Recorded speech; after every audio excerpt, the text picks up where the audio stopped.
Hey everyone, welcome back. Today we're diving into something surprisingly deep, why some people just can't keep their house clean.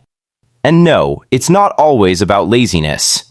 In fact, the psychology behind it is far more complex and more human than most people realize.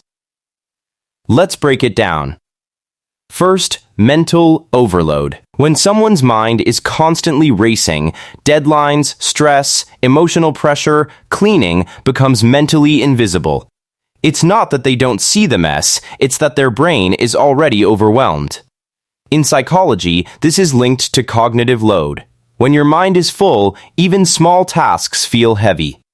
Second, emotional attachment to clutter. Some people hold on to things because they represent memories, identity, or even security. Letting go of objects can feel like losing a part of themselves, so the mess isn't just physical, it's emotional. Third, perfectionism in disguise. This one surprises people. Some individuals don't clean because they feel like if they can't do it perfectly, there's no point starting at all. It becomes an all-or-nothing mindset. So instead of a good enough clean space, they stay stuck in inaction. Quick pause.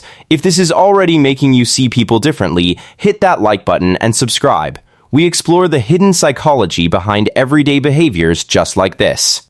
Fourth, lack of control in life. When someone feels powerless in bigger areas, career, relationships, personal direction, they may stop controlling smaller things like their environment. A messy space can actually reflect an internal feeling of chaos or helplessness.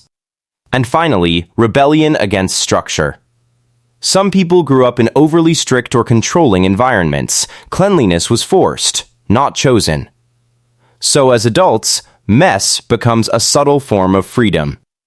It's their way of saying, this is my space, my rules. So the next time you see someone living in chaos, don't rush to judge. You might actually be looking at stress, emotion, or even silent resistance, not laziness. And here's something to think about. Is your environment a reflection of your mind, or is your mind shaped by your environment? Let me know in the comments.